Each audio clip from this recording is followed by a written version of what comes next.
Hey everyone, my name is Anthony from Duke City Aquariums and welcome to my channel. Today I'm starting a new series called My Aquarium Spotlight. The purpose of this series is to showcase all of my personal aquariums and share them with you. In today's episode, we're going to be taking a look at my African cichlid Mbuna tank, so let's check it out.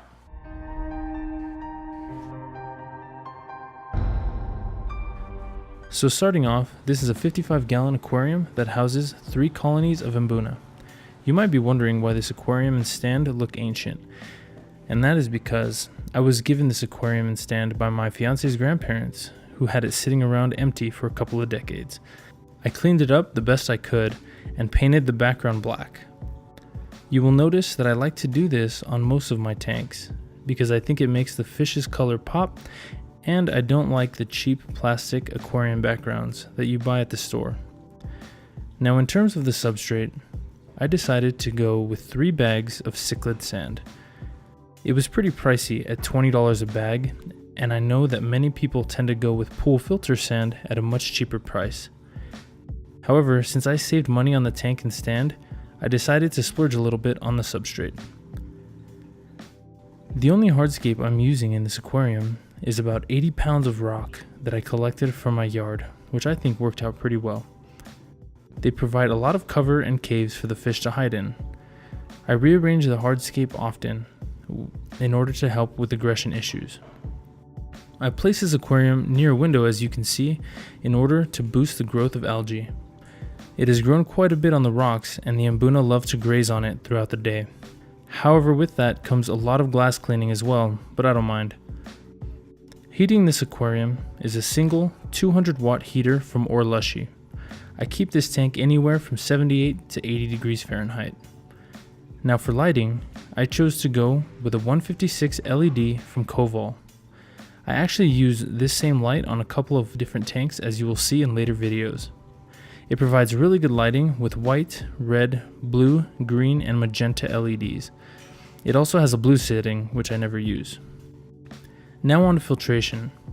I've always heard that you need to overfilter African cichlid tanks due to the fact that they need to be so overstocked to keep down aggression. This tank is no exception. I am running 2 Penguin 350 hang-on back BioWheel filters. I ditched the included cartridges and stuffed them with sponge and bio rings. I also included 2 filtered intake sponges from Aquarium Co-op to add more surface area for beneficial bacteria to grow. Along with these, I added 2 large sponge filters. Sponge filters are my absolute favorite form of aquarium filtration, and I include them in almost everything.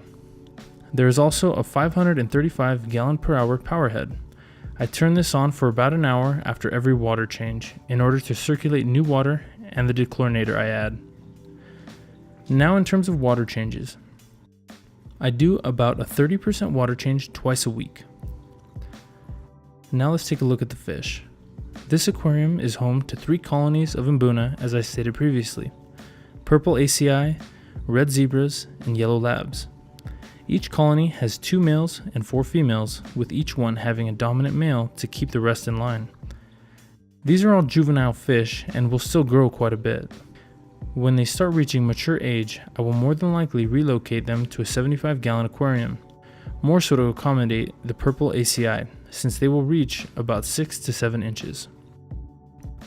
I feed them twice a day. I use a cichlid flake from Tetra and a vegetable pellet from Hikari. I also dose cichlid trace elements from Seachem twice a week to help with their colors.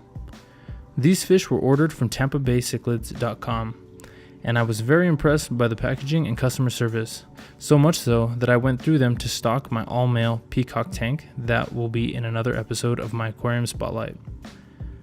Overall, I'm super pleased with the way this tank turned out. If you have any questions or comments, please leave them in the comments down below.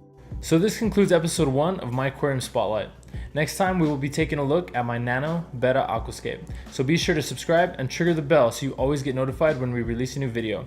My name is Anthony from Duke City Aquariums. Thank you so much for watching, and we'll catch you in the next one.